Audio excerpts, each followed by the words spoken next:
Vernomatic Productions. Are you ready? Live from the Metal Mayhem Studios in Rochester, New York. We are go.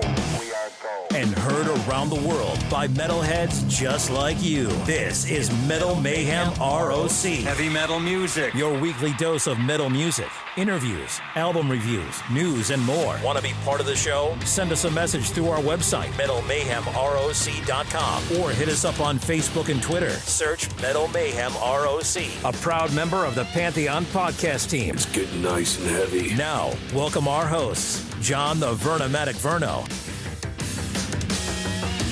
Good evening, everybody. Hope everyone's enjoying the preferred month of rockers around the globe as we continue our celebration of Rocktober.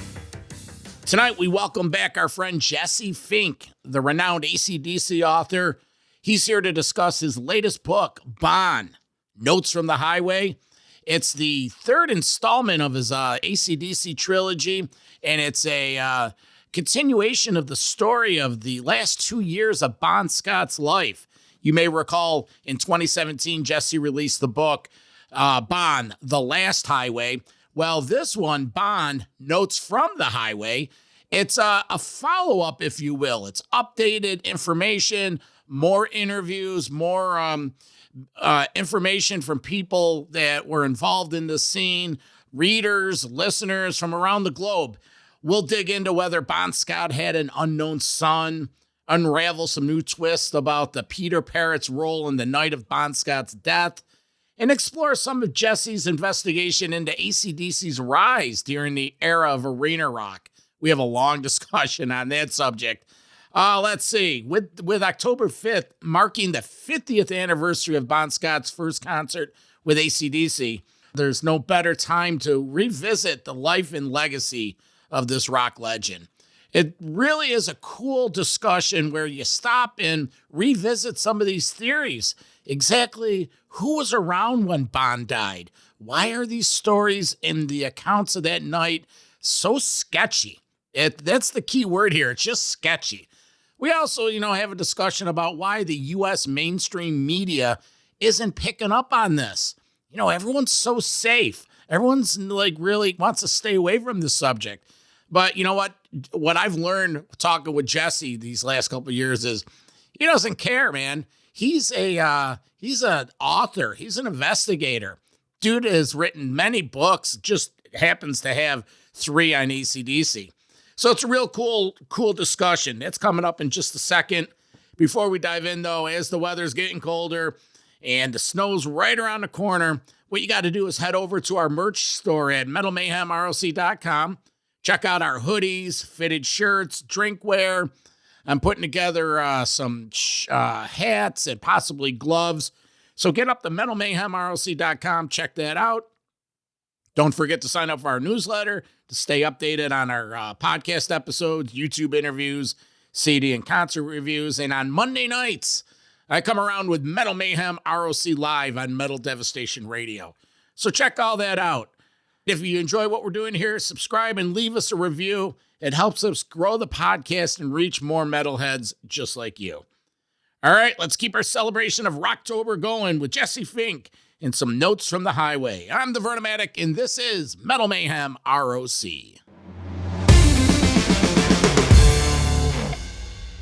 Jesse, welcome back to the show. How are you, my friend? Very well, mate. Good to see you and love the T-shirt. Oh, yeah, the 50 years. What we're talking about today is Notes from the Highway, expanded version of the 2017 book. Yeah, it's not really kind of an expanded edition so much because you don't get the original edition with this book, but it's kind of designed to be read as a companion piece to the original book, which, was a 512 sort of page book. It was quite extensive. So I managed to knock out another 230 pages of stuff that, didn't make it into the first book that is, contains stuff like, the full interviews with Bon's girlfriend, Sylvia Smith, and various sort of things that I've written over the years. But also I've managed to sort of go back and, investigate further the death of Bon. essentially, Jesse released the book Bond, The Last Highway, that chronicled the last 2 years of Bon Scott's life before he passed in February of 1980. Well over 200 to 300 interviews with those people that were there. He did a hell of a job hitting the pavement, interviews with anyone, everyone, barbacks to longtime girlfriends. Jesse, what is in Notes from the Highway that, again, wasn't in the first book? I see we have interviews with some of his contemporary rock stars. Let's set the stage, the cast of characters that play a prominent role in this Bon Scott story. Well, I mean, I guess it's all the stuff that, thematically didn't really have a place in the first book. So, the stuff like, did Bon Scott have a son, which is a story that, gets sort of brought up all the time, and, various people sort of claim to be Bon's son. And people are fascinated by it, just like they're fascinated by, what was the involvement of Peter Perrett from The Only Ones in, Bond's last night on Earth. I've managed to sort of speak to Peter Perrett finally after all these years of trying. I've compiled the full interviews with Silver Smith, who was, Bond's muse and sort of major lover, really, I guess, at the end of his life. And she died in 2016. I've got separate chapters on, Bon and his connection to Southern rock, that you name it. Mm-hmm. It's all in there, but it's episodic stuff. It's not like a contained narrative like the first book. It's designed to sort of be read in separate bits. And, the thing is that I've realized is people just can't get enough of Bon Scott. And there's a real kind of thirst for new information about him, and I realized I was just sitting on a whole bunch of stuff that I hadn't managed to release the first time around, and I thought, well, what a perfect time to do it, because I sort of regard this as the 50th anniversary of ACDC, really, the meaningful one anyway. Yeah, I know there's the recording era, but going back, is there a documented son of Bon? Does he have a son? No, I don't believe so. Okay. But there's a couple of Australian people who are claiming to be, and that story has sort of been taken on by various sort of newspapers around the world who really haven't done their due diligence. And, I have the utmost kind of, personal kind of empathy and respect for, certainly one of the gentlemen who claims to be Bon's son, because I think his heart is in the right place. The other one I won't comment on, but in the absence of a DNA test, which I don't believe the Scott estate is willing to sort of to be a part of, I don't think really anything else really sort of lends itself to kind of give his claim any credence. So I've gone through basically the evidence for his claim that he is Bon's son, and sort of just on the timeline alone, I don't think it sort of stands up. Bon was somewhere else when he was supposed to be impregnating this young woman who was this man's mother. So, people are interested in that kind of stuff, and I've got a Bon Scott group on Facebook that's got 16,000 people, and they've been sort of clamoring for something else on Bon for a while. But as you know, I've written 2 books already on Bon, and I never thought I'd be kind of putting together another one. But people were fascinated by it. Well, it's the story that won't die. There's always something coming forward. And in this day and age with social media and the world's connected at the click of a mouse, you gain this. So like I said, the cast of characters, correct my pronunciation, Peter Perrett? Peter Perrett. What's the most significant piece of new information that Peter revealed about the involvement of the night of Bond's death? Well, people have been talking about Peter Perrett sort of being the missing link in the Bond death story. Now he was in a sort of a punk band called The Only Ones, which were, they were quite big in England in the early 80s. They went on tour with The Who in the US. Peter Perrett got into a bit of trouble, and sort of the only one sort of collapsed. And now they're sort of I guess sort of seen as a bit of a nostalgia act, a nostalgia punk act. But Peter Perrett was significant in that he was the husband of a woman called Zena Kukuli. Now, Zena Kukuli, just to remind people who read the first book, was a woman who invited Bond to the Music Machine in London the night he died, right, to see a performance by Zena's sister, Cooler, who was in a band called Lonesome No More. Now, Zena told me when I interviewed her for the first book, she said that she was actually there with Bond and Alistair Kinnear, the drug dealer, the heroin dealer, back in East Dulwich, where Bond's body was found in the car, right? So the conventional story was that Alistair Kinnear was only by himself with Bond, that Alistair had sort of come out of his flat, discovered Bond in the car, and taken a dead Bond to the local hospital. But Zena said that she was there as well, right? So this was quite extraordinary, because this never came up in any of the police reports or anything like that. It was in none of the media reports from the time. And she was saying that she was there and that she thought that Bond had done heroin that night, as did Cooler, her sister. Now, Cooler has since passed away, but Zena is still alive. And Peter Perrett, who was, like I said before, Zena's husband, she never said that he was there, right? But after the first book came out, I got a letter from a reader in France, and he said, "Oh, have you seen this interview in this Paris rock magazine from 2009, where the French journalist actually was interviewing Peter Perrett, and Peter Perrett said in this French interview that he was there, that he met Bond," right? So this sort of went against the story that Zena had told me. Now, I put that in the updated version of the book that came out in 2022 in the US, right? And there were a lot of questions about, well, what's the real story? Was Zena and Peter actually there with Alistair and Bond?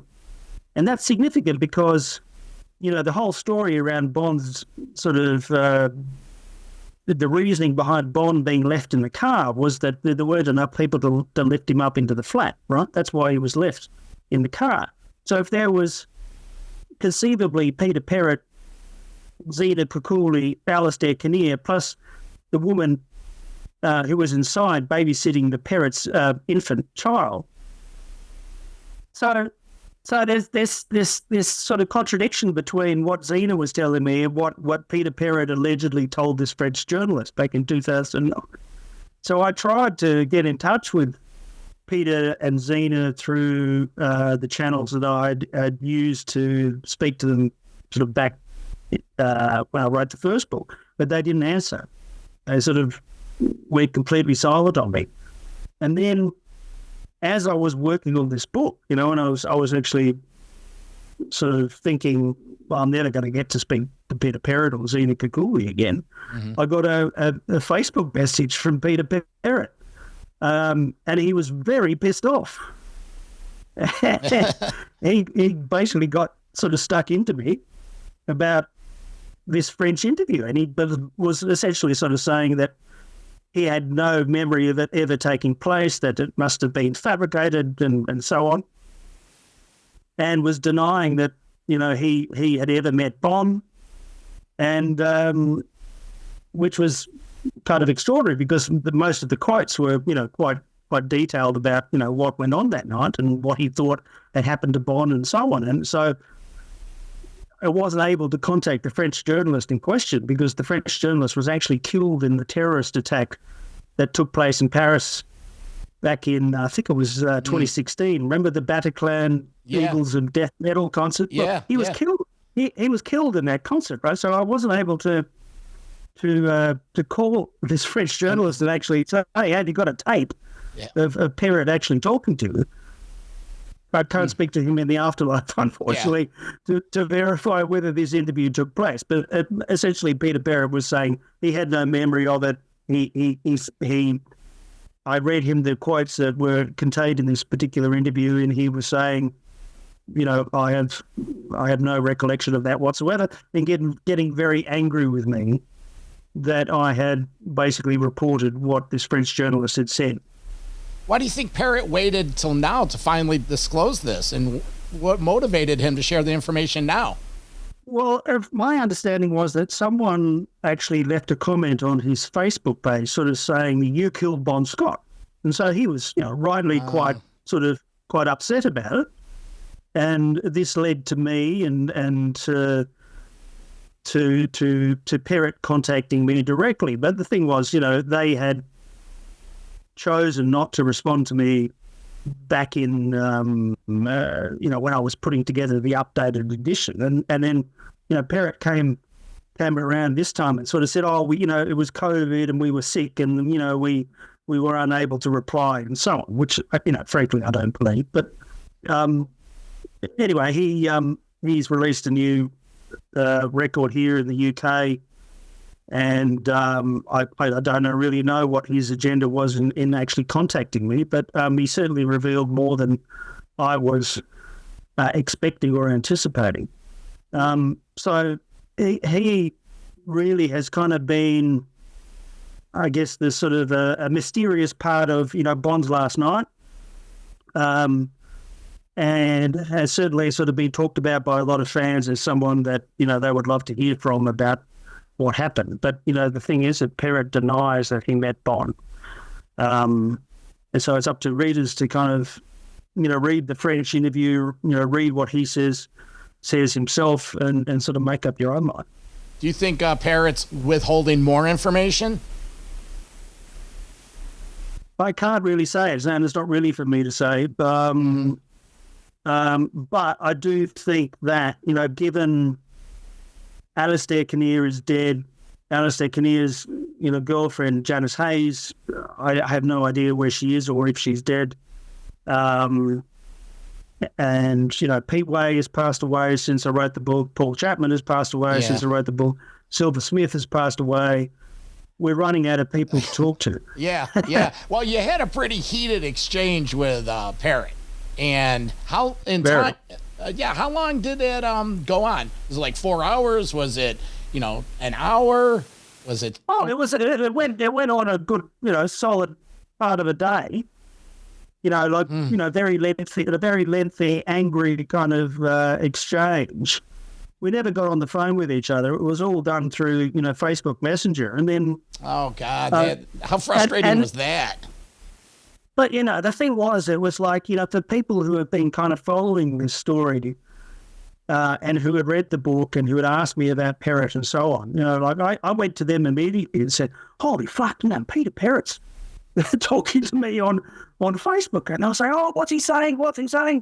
I can't believe he's finally got in touch with you. Why would he do that? Why would he voluntarily sort of choose to contact you knowing, what you're interested in?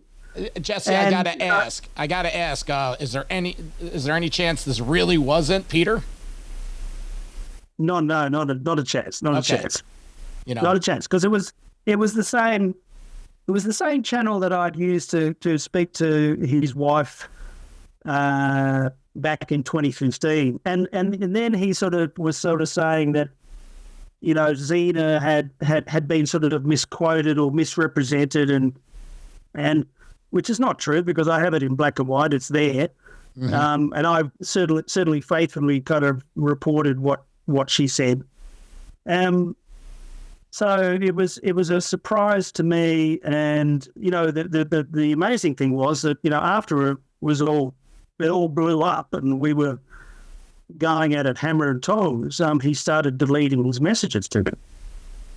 So that was interesting. Yeah.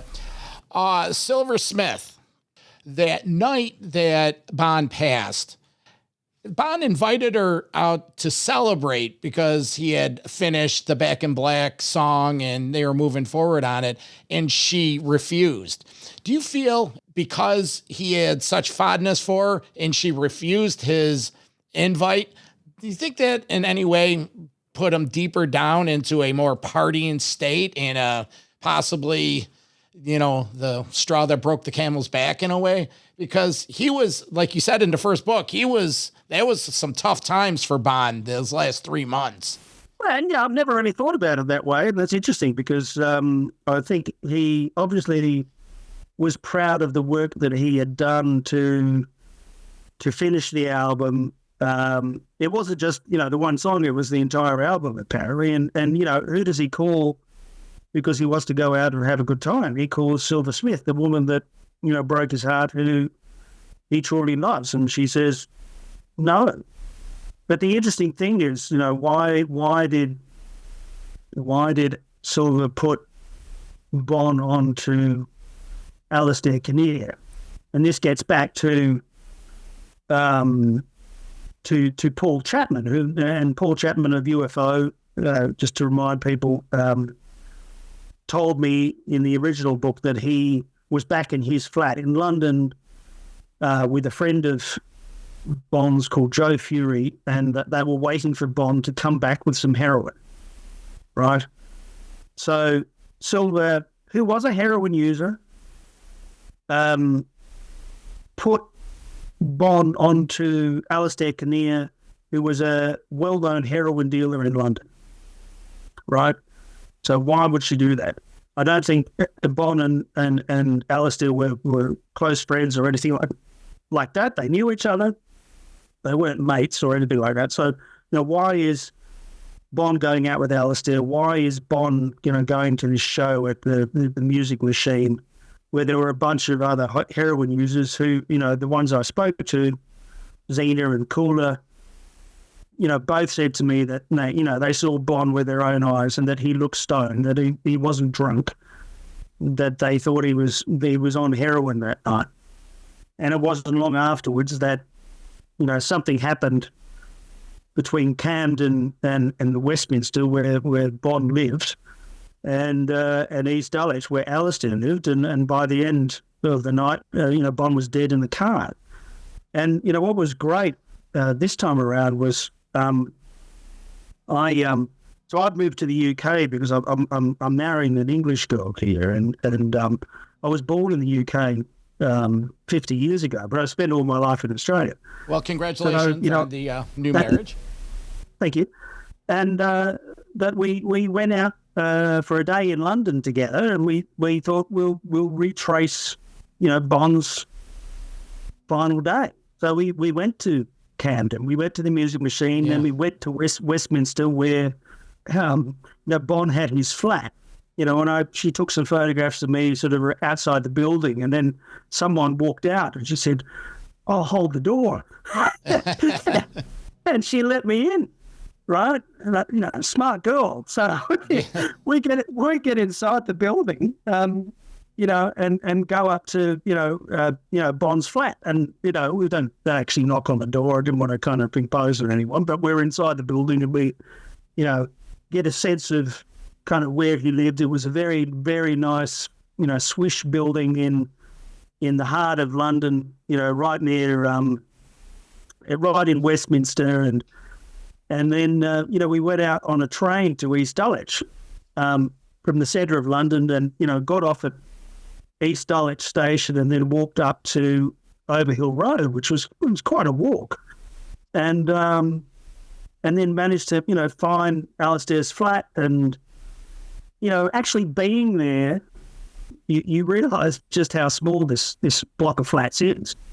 It's not like this sort of towering block of flats that would be difficult for anyone to get up their drunk friend in the middle of the night. It's not that much at all. It's not very high.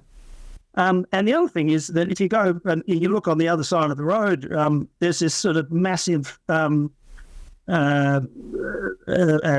council estate, right? So where hundreds of people live in these tiny little flats. So it's quite exposed to this council estate. It's directly opposite Alistair Kinnear's old flat. So, this idea that, Bond was in a car for the better part of an entire day with people walking along the street, not noticing that the lead singer of ACDC is dead in the back of a car, it just doesn't hold any water. It's ridiculous. Well, in the first book, there's tons of holes in the story, the police report. Where there's smoke, there's fire, in a sense. You had a lot of interviews with Silver in the first book. And in your interview with her, did she express any regrets about the way her and Bond's relationship went from a romantic relationship to a friend relationship? And the second part of this question, what was she the biggest romance for Bond? There was many, but was she the one that he really wanted and he couldn't get past it? Did she hurt him the most? That's what I'm trying to say. I think so, but I mean, she, I'll answer the first part. She basically said, Bond had this kind of incredible capacity to fuck everything up. That he was quite juvenile in some ways, that when he, got drunk or was on drugs or whatever, he would do something completely inappropriate. And there were a couple of occasions where he said something to members of her family that completely mortified her and embarrassed her greatly. And then she said, that put pay to any idea of her marrying him, which he wanted very much, that they would get married. What was the second part of your question again? Was she the one, like the one? Oh, yes. Yeah, I think she was the one. And, she for a start, for any ACDC fan, if you listen to Power Age, all the songs are about her, right? So she was the one who inspired him. Gone Shooting is about her. You can read the lyrical traces of Silver in that album. It's very obvious. Mm-hmm. And then you get to, Highway to Hell, where, Bond was sort of writing a lot of that on the road in America and in Miami, where he had an affair with a woman called Holly X, who I interviewed for the first book. She was this sort of young, hot blonde, but she, was the romantic target of a number of musicians in Miami at that time, mm-hmm. and Bond was just one of them. And I can't name who the other people were because she would be mortified if I did, but that she turned him down. Essentially, there was some talk of them being engaged, but she had romantic interest in another musician at that time, and then it came to pass that she visited Australia, and so he was licking his wounds. Really, I don't think Holly was the romantic kind of apex of Bond's sort of life. And then he goes back to London, and Silver's living in a little flat in London, and he's just finished the lyrics to his what's going to be the crowning achievement of his career with ACDC, and who does he call, hoping to take her out on the town, but Silver Smith. And she says, no, I don't want to go out. But I think she had had enough of him by that point, and that she put him on to Alistair, and Alistair was an old friend of hers, and Alistair was deep in the heroin scene, and so, he had connections and she had connections to Ron Wood and Keith Richards, and but the great thing about this book is that I've been put on to another person from that scene in London who actually knew Alistair Kinnear. And this sort of came again through someone who was a friend of mine on Facebook. Was living in Hungary actually. And he said, "Oh, have you heard of this woman? I will put you in touch with her. She's got some things to say about the friendship with Alistair Kinnear." And so I reached out to her and I said, "What's the story?" And she said, "Well, Alistair Kinnear actually sort of turned up in my flat, me and my boyfriend's flat, straight after Bond had died, very tearfully, and said that he had given Bond the heroin that killed him." And they had advised him to kind of lay low and, don't say anything. And she actually says in the book, that they were wondering who was paid off, that, the heroin never appeared on, Bond's death certificate. So, this is all sort of extra stuff that kind of adds, another layer of evidence, I guess, to the argument that I made in the first book. But, when I wrote the first book, I wasn't expecting that, new things would be turning up all the time. And I think, I don't, I did say it before when the first book came out that I thought that this was as close as we're ever going to get. But now I honestly think, this is it. Unless Netflix, comes out and says, we're going to give $1 million bounty to anyone who will go on camera and tell us the truth. Well, part of the problem this is as close as we're going to get. Part of the problem is, 44 years ago. So if anyone was partying or hanging around with them then, chances are they're still not around. But that leads to my question of, because these, the first version, 2017, then the new one in 2022, the U.S., has other people come forward, talked about anything that you mentioned in this book, anything regarding the story that maybe you haven't included, or through a little research found out that they're lying? Were people trying to capitalize on the hard work that you've been doing, adding to the story at all? Like, more importantly, questioning some of your work. Like, that's not true.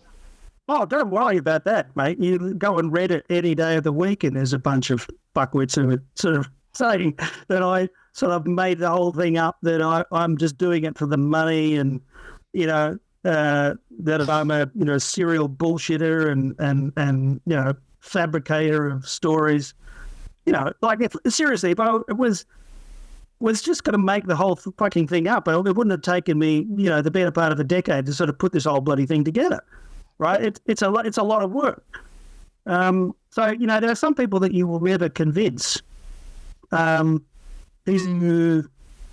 think that I just have it in for the Young family, for Brian Johnson. That I live basically to take Brian Johnson down. Honestly, I don't really care. What I care about is the very, very compelling kind of mountain of kind of information and sort of anecdotal evidence that sort of points to Bond having a significant kind of contribution to the third biggest selling American fucking rock album of all time. Jesse, right? It's as a fan for 40 plus years, and we talked about this in the first interview, the Bonisms. You cannot escape it. You're right. There is no way for someone, Brian Johnson, and I have nothing against Brian Johnson, but for someone that came from a band, never really wrote with that band, and then comes into ACDC in a matter of 4 months from when he joins the band to they recorded it, there's just no way that Bond isn't his fingerprint all over that. Besides the lyrics, refresh our listeners some of the examples of that. In You Shook Me All Night Long. Who was that? Holly X that had the horse? Who had the horses that he referred? Yeah, Holly is I argue, American Thighs, who is, the part of the most memorable kind of verse in that song, and that she had a horse called Double Time, which, she sends me this picture of the horse and says, Bond and I would, go out to the stables and hang out with Double Time, the horse. Now, is that a fucking coincidence or what? Right? And that you actually read the lyrics to that song, and it kind of, in the context of Bond's relationship with her in Miami in 1979, it makes sense. Yeah. Right? So in the context of Brian Johnson, a man who has no lyrical experience whatsoever in Geordie, right? So most of the songs that he had a credit for are co-writes with Vic Malcolm, I think, for Geordie, right? About 6 songs, and they're all shit. And and all of a sudden, right out of the block, she just happens to write "You Should Be All Night Long" in the space of 15 minutes after being visited by Bond's ghost in a cabin in the Bahamas. Now, spare me. I mean, that's just complete fucking nonsense, right? And and this thing has just sort of grown and grown and grown, and then these guys sort of tell this story about the origins of "You Shook Me All Night Long," and Brian's got various stories about how American Thighs sort of came into the song. There's a couple of different stories about that. There's also a couple of different stories about whether he met Bon Scott or not, and the thing that I've done over the years is I've kind of researched everything that's ever been said about, the origins of this particular song. And the band members just constantly contradict each other, right? And if you look at it and you look at sort of Angus Young sort of also admitting in a couple of interviews that, Bon wrote a couple of things, and then Malcolm turns around before he dies and says, oh, Bon never had anything prepared. He was just getting ready to kind of write, the week that he died. He was just raring to go, but he hadn't actually written anything. And then you have his, Silver Smith, Bon's sort of the love of Bon's life, sort of saying, oh, by the way, I got a phone call saying that he finished the entire fucking album the night he died, and his notebook is missing. Come on. Occam's razor. What's Occam's razor telling you? It's pretty fucking obvious. Well, back then, it was the album right tour, and he had his schedule. They finished the tour. He'd spend 6-8 weeks writing the next album. He had his notebook, and I mean, but that was how he wrote all the lyrics for all the previous albums. That he was constantly working on lyrics. And so this idea that they had, a recording studio booked, a rehearsal studio booked, that Bon had already drummed on a couple of songs. So importantly, Angus Young said that, Bon had played drums on 2 songs. Then, I think it was about last year, there was an Australian journalist called Steve Mascord who lives in the UK. He was an ex-rugby league journalist who has a rock website, and he did an interview with Simon Wright from ACDC. Mm-hmm. Simon Wright said to Steve Mascord that he had been at Angus Young's house in the early 1980s, and Angus Young had played him a demo of Bon Scott playing the drums to Back in Black. Now, that was something that Angus Young had never said in any interview that I know of. And see, here we have the actual drummer of AC/DC in the early 80s saying that Angus Young has admitted this to him in his own home, right? So it's not just 2 songs. There's now about 4 songs that Bon's been connected to as actually having sort of played drums on in the rehearsal studio. So the idea that the guy who was that sort of involved in the kind of the composition of the songs at that point, having nothing lyrically prepared, is just complete fucking nonsense. Yeah, well, Jesse, come on. He died 3rd week of February. Album comes out late July. And they were able to... Recorded in April. And it was, and then it was able to replace Bon, get Brian, record it, and it comes out in late July. And you're telling me that a new singer did that? And then, I get all excited and animated over this. Now, for those about to rock, it's a great album, but after that, things just, Started off a clip. Yeah. Right? And started off a clip. Then going back to Back in Black, Have a Drink on Me. That, in my eyes, that has, Bonisms all through it. Well, if it's a tribute to a man who's just died, apparently, of alcohol poisoning, why would you have a song called Have a Drink on Me? Yeah. It's just in terrible taste, is it not? Yeah. No, it's... And I love AC/DC. And I love Brian's stuff, too. I have no problem with that. It's just, let's give him a little credit. Yes, but the other thing is that Brian also released his own book a couple of years back, right? It was a year or 2 years ago. He wrote a book called The Larger Brian, where he actually addressed this whole thing. But he did it in such a sort of a cursory, dismissive way with very little detail. And there's so much there, right? It's not like this is just sort of like, some fucking knobhead from Australia just sort of coming up with this theory. Yeah, no. There are people who have been talking about this for 40 years. I listened to that book, okay? And I got more information than I ever needed to know about his racing and his grandmother's making kraut when he was a kid. And when the meat and the potatoes came, you don't have to talk, the Bond stuff, but how about some insight on joining ACDC in those first few tours and nothing?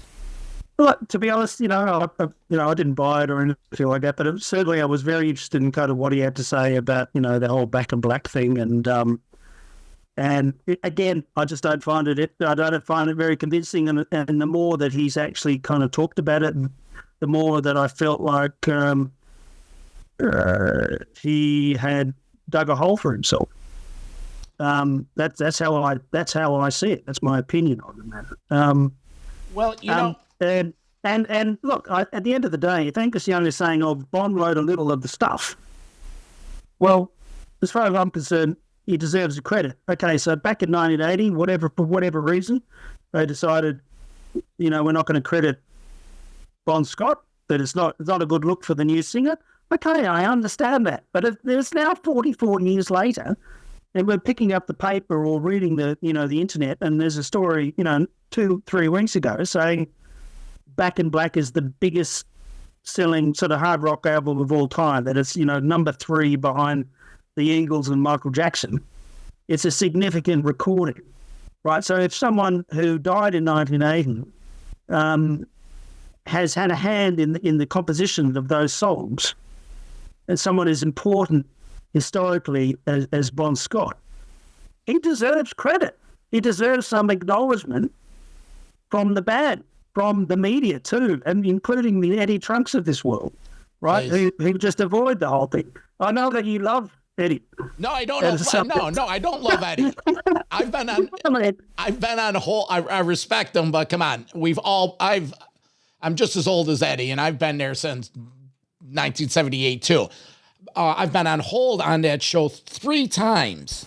I was going to bat, and I was going to say, hey, Eddie, how about a little comment on the Jesse Fink book? I know it pisses you off, but like, for instance, you interviewed who was the Jackson. Guy? John Jackson. Yeah. Okay, so I heard your interview with John Jackson where he was talking about me, right? I've never had anything to do with John Jackson or the Bon Scott estate, and he's sort of saying to me, I'm not going to make any comment on Jesse Fink or Bon the Last Highway, other than that I will say, that there were things in there that were wrong. And so I looked up John Jackson on Facebook, and I sent him a message immediately and said, okay, hi, it's Jesse Fink. I just heard your interview with John Bruno. Could you enlighten me exactly what is wrong in the book? Nothing. Crickets. Now, that's a bit gutless. You could just say no comment. I don't have any comment to make about it. That's fine. But if you're going to go and say there's something wrong in the book, tell me what's wrong. Nothing's wrong, because in all the years that have passed since that book was released, no one has come to me and said, oh, mate, you were wrong. Nothing has been corrected. Yeah, I even went to bat for us, I put us together now, with Don Jameson and Jim Florentine, that I'm friends with. And I said to him, I go, listen, you guys, this was off the record on them, said, come on, this is great content. Get Jesse Fink on there. And Don, he was like, I heard about that. We should look into that. I go, yeah, you should look into it. We're all ACDC fans. Come on, this is great content. I mean, this is a story that needs to get a little publicity. Crickets. But Jim Florentine was also the guy who kind of, he let the rabbit out of the bag with the Brian Johnson story, right? Back when Brian Johnson was sacked, or remember that was him, wasn't it? The comedian. Yeah, Jim Florentine. When Johnson, they put him on the sidelines, brought in Axl because of the ear thing. And Jim Florentine did some sort of interview, and he said, well, Brian Johnson said this to me, that he felt like he was kicked to the curb. Remember that? Yep. That was Jim Florentine. Yep. So it's not like these people sort of completely ignorant of the kind of the goings on inside sort of the ACDC machine. But the thing is that I've learned is that there are a lot of people in the rock business who simply just do not want to piss off ACDC. They stay in their lane. They want to, they're looking for the big fish. Yeah, but this is a problem generally in the rock media as well, is that, all these people who are writing for these, the Rolling Stones and the Spins and whatever else, right? The big websites like Ultimate Classic Rock or Classical Rock or whatever.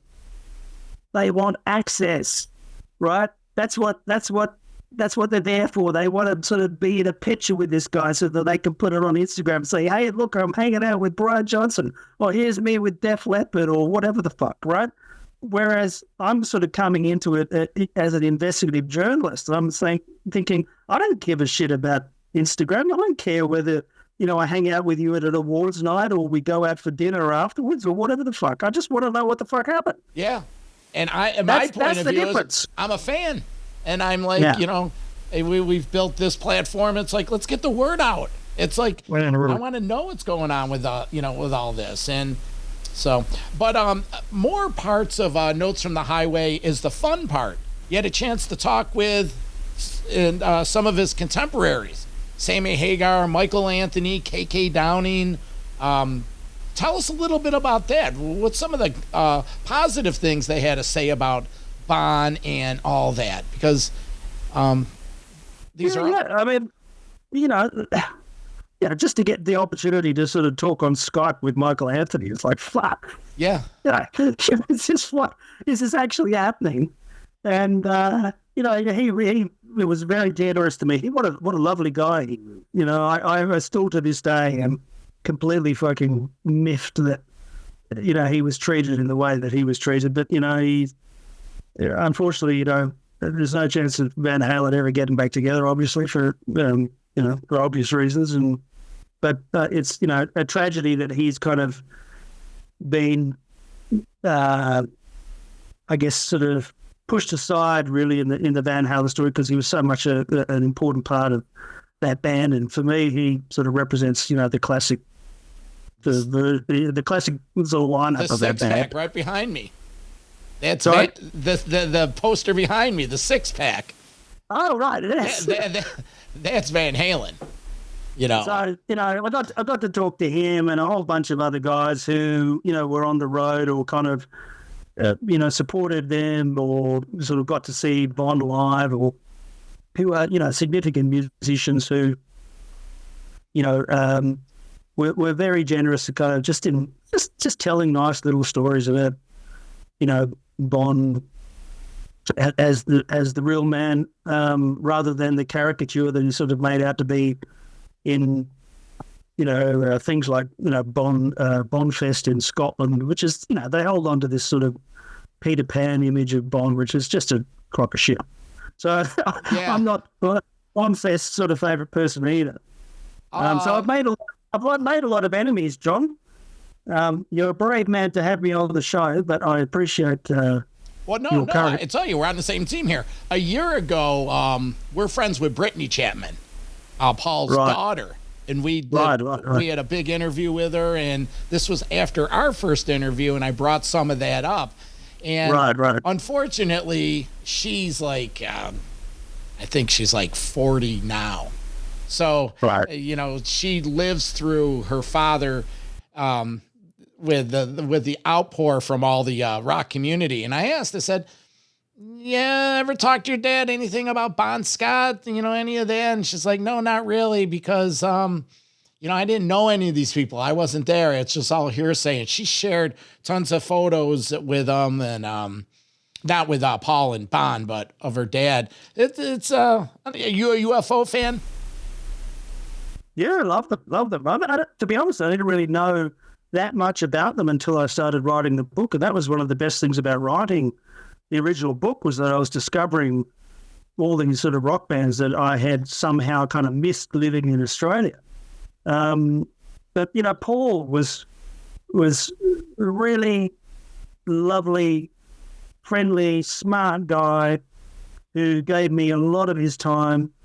and I had nothing but respect for him. And, I sent him the book, and he posted a picture of the book sort of on his outdoor table, in Florida, and got right behind it when I released the book.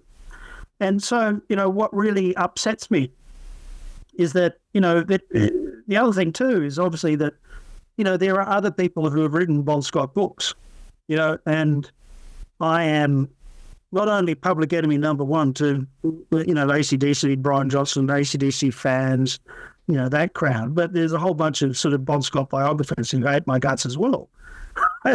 Because, I've gone out and I've written a book that sort of maybe contradicts some of the things that they've asserted in their own books. And, like recently, Clinton Walker, who wrote the first biography of Bon Scott back in 1994, he released another version of his book, which essentially was written to kind of take out me, I think. And but he was sort of saying that, Paul Chapman and Pete Way were, these unreliable sort of heroin addicts whose stories should not, have any attention paid to them whatsoever, because they were heroin users. That their memories are completely addled, and they can't remember anything properly. And why should we sort of pay any attention to them? And if you know Paul Chapman, and you've spoken to Pete Way, they're not as sort of demented as sort of people make them out to be. They've got powers of recall. They can talk quite lucidly. They can, take care of themselves. And that was the thing, is that in my own experience, they were very articulate. And this is the thing, is that I think so much of music journalism these days is just sort of, regurgitating other people's work. People don't actually go out and sort of attempt to kind of speak to these people themselves and actually record their own exchanges or impressions of these people. And also I've been pleasantly surprised that, when I have reached out to someone like Paul Chapman or Pete Way, and people are saying, why the fuck would you talk to these people? They're both completely fucking, useless drug addicts. That you do meet them, and they're actually lovely people. Because you want to get their side of the story, if you will. And they were there. They were there. They were exactly. there. Jesse, they were there. Please, people, in this day and age, 2024.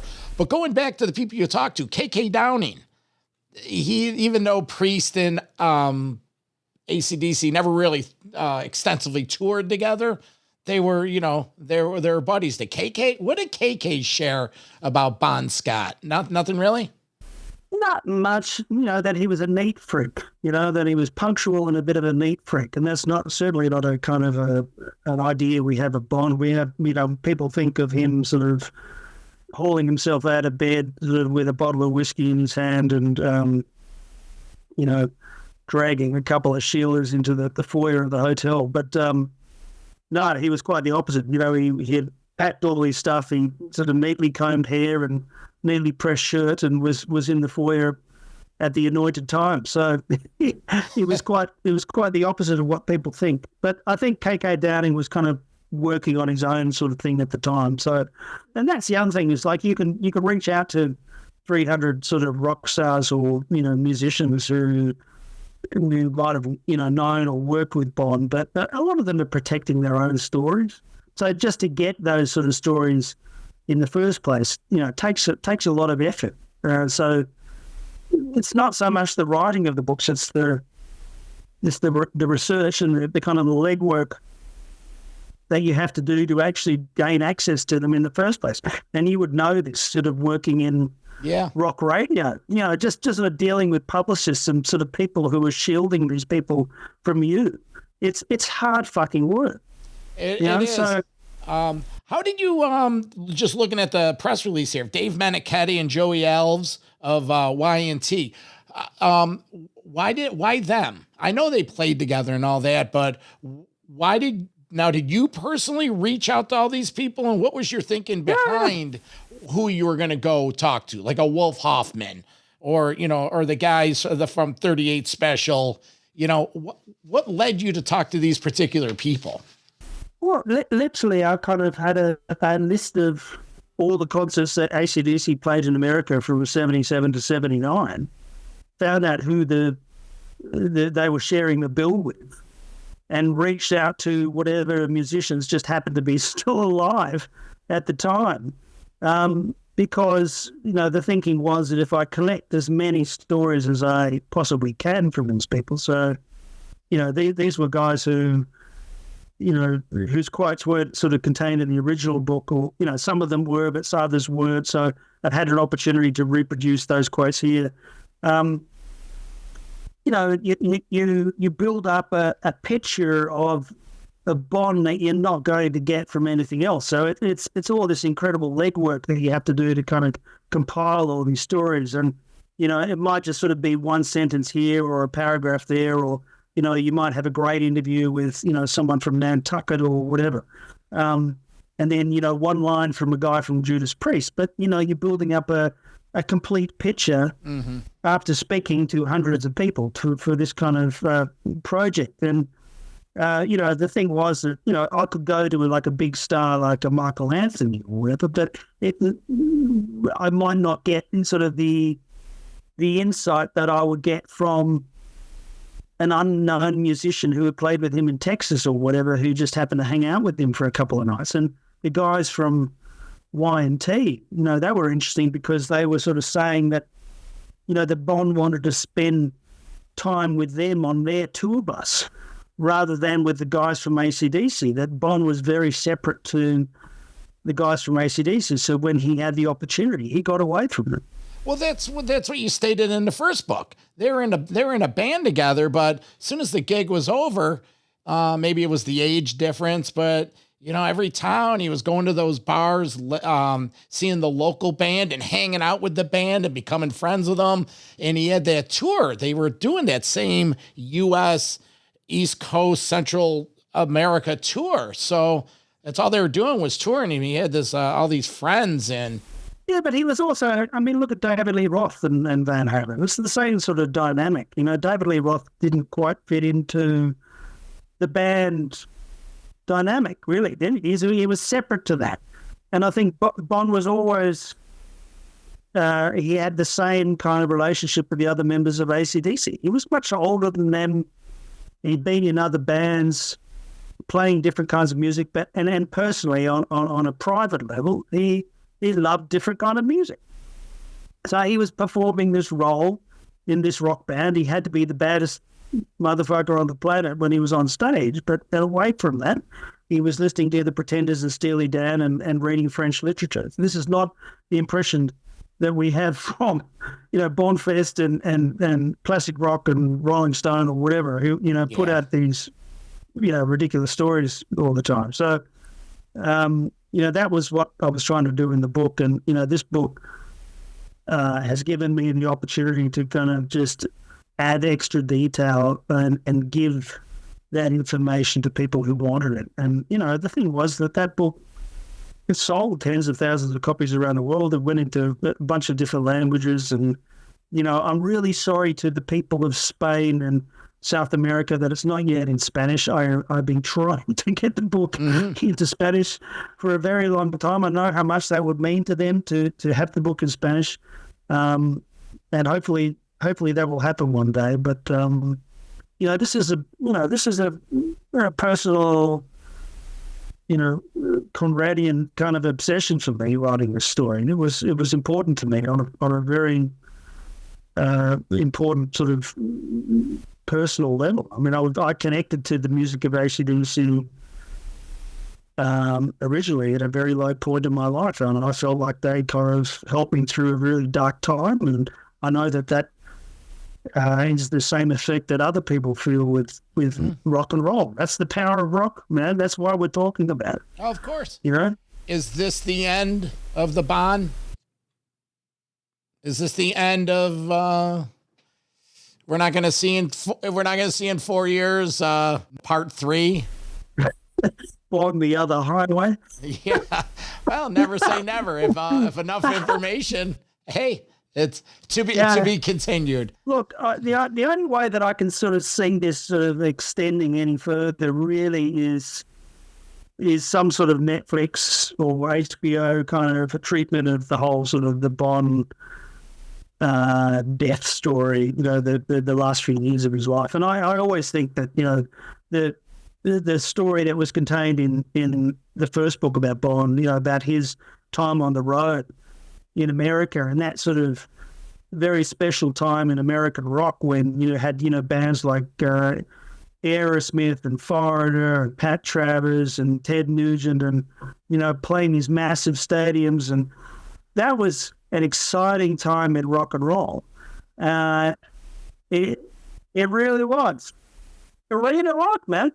So and Journey and Boston and all these fantastic fucking bands. REO Speedwagon. I saw there was a post from Kevin Cronin the other day on Facebook saying REO Speedwagon's ending. Holy shit, right? So, this era is completely ending. And it's sad because nothing is replacing it, right? It's so sad. Jesse, I'm 57 years old. I missed seeing those shows by like 3 or 4 years, but I had an older brother that was going to those. And I got into all those bands because of him. And REO Speedwagon, ACDC, Ted Nugent, Double Live, all of that. And I absolutely love the 70s. And so when I read something and follow like your book on, the Bond book, and then like the Geddy Lee book, the new one he put out, and they chronicle that trek across America, playing these bands were in a fraternity. My God, when you see these posters, Kiss, Rush, ACDC, are you kidding me? All in their young primes, and Ted Nugent and ACDC and Blue Oyster Cult, ACDC and Blackfoot. My God.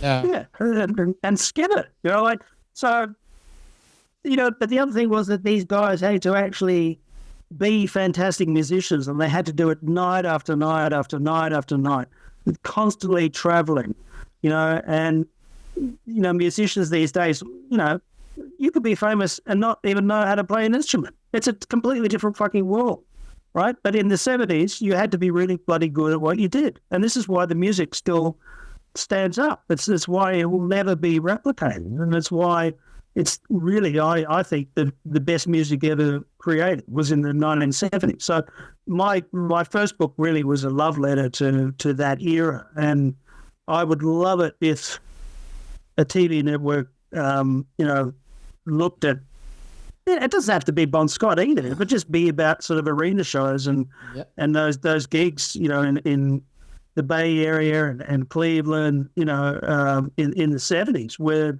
hundreds of thousands of people would turn up and see these incredible acts, and it will never be repeated ever. This is the third time in this interview you have mentioned a desire for that. Well, when you're writing these things, you have to think cinematically, and I certainly think that the rise of ACDC in America during that time, when they were taken under the wing of Libra Krebs, and a very young Peter Mensch, was kind of their manager and so on. That's a fantastic story. The problem I have with my story is it's not the anointed ACDC story that they want to tell. So the chances of ACDC ever licensing their music for a documentary that's based on my book is basically the chances are zero, right? Zero. Yeah. Lower than zero. So October 5th, Notes from the Highway.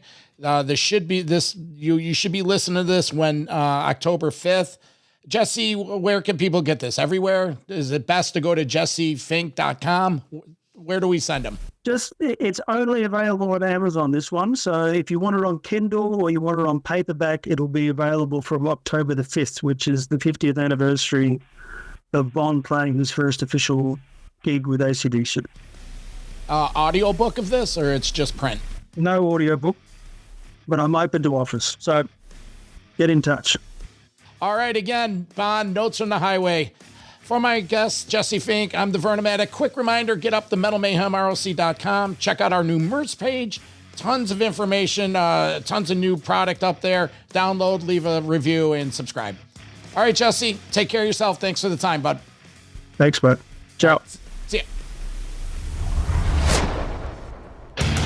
Metal for life. Thank you for listening to Metal Mayhem ROC. Check out our website at metalmayhemroc.com for information on podcasts, archives, links to all our live radio shows, and all sorts of info. Please like, follow, and share with everyone, even your non-metal friends. And always remember to keep it heavy.